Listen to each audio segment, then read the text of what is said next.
to say that radical feminism originated from white Western women is simply not factually true.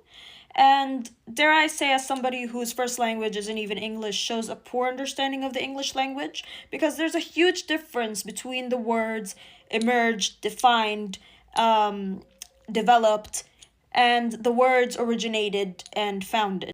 Ignore the ringing in the back, but in order for us to understand where radical feminism came from, we must have some geopolitical knowledge. You see, radical feminism is the mainstream form of feminism in the global south. This is largely due to its understanding of material reality. The reality that women in most countries of the world are deemed second-class citizens solely based on their sex. The pushback that women receive in our countries doesn't look like, "You're a TERF! You're a white woman! You're a bunch of baseless assumptions!" It very much looks like exile as a best case scenario, and or imprisonment even, and that's the best case scenario, or murder as the worst case scenario. The environment is harsh, allows no woman to hold pens.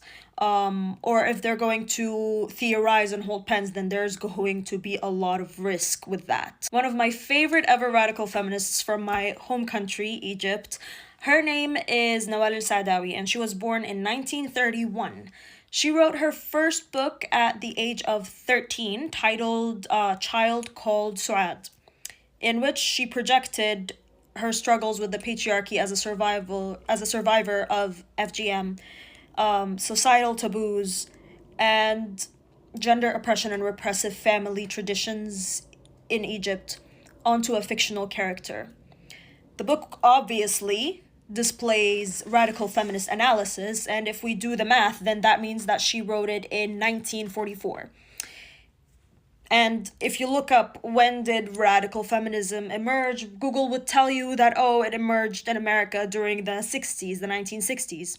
So that's interesting, right? It's interesting to know that, oh, so women in the global south were actually aware of the horrors that they were going through, and they were making their own analysis of what they're going through. However, Nawal al-Saadawi's book wasn't published until 2016, because much like many radical feminists in third world countries, she was imprisoned for her activism. Her radical feminist books and her attempts at publishing them were considered crimes against the state.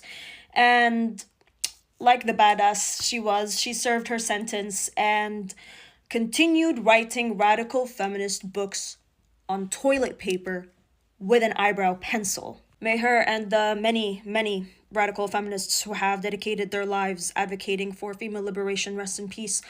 So many women of the global south don't get to hold the pen to write of their suffering, and they don't get to hold the pen to write of their brave resistance. And that's what I'm trying to highlight and let you be aware and mindful of. And because it's so important because I see a lot of people, I see a lot of women just discredit the movement, and it sucks hearing it from women who just simply have no understanding of how other women on the other side of the globe operate under this repressive system. I know my grandmother, who got married off at 14, arrived to the same conclusions as Andrea Dworkin did, and she doesn't even know how to write her own name, mind you. And I know women from rural villages back home who knew all about class consciousness without even knowing who Angela Davis and Karl Marx were. It's important to read books, yes, and please do read books, but I want you to understand that you need to ask who's holding the pen and who's not, why are they holding the pen, and why are they not, respectively. And another thing I want to highlight is that had it been proven, had it been an inarguable fact that white women founded radical feminism, I don't see how that takes away from its credibility. If anything, that tells me that the patriarchy is a global system, is felt from the east to the west, and no woman is safe from it. And every woman feels its oppression on her. So why would I just look at that and think, oh, I need to be drawing borders like I'm the fucking British or something, and bring this whole concept of racial and ethnic divide into a movement that's supposedly liberating me from that. This is a movement dedicated for female liberation. Whoever was the absolute first founder of that, I am grateful to her. I am grateful to her, and I hope I'm making her proud. Lastly, I want to add that I hear it from Marxists and leftists that I should abandon radical feminism because it's a white woman's ideology, but they be following ideologies defined by white men. So it's not the race you have a problem with, huh? Interesting.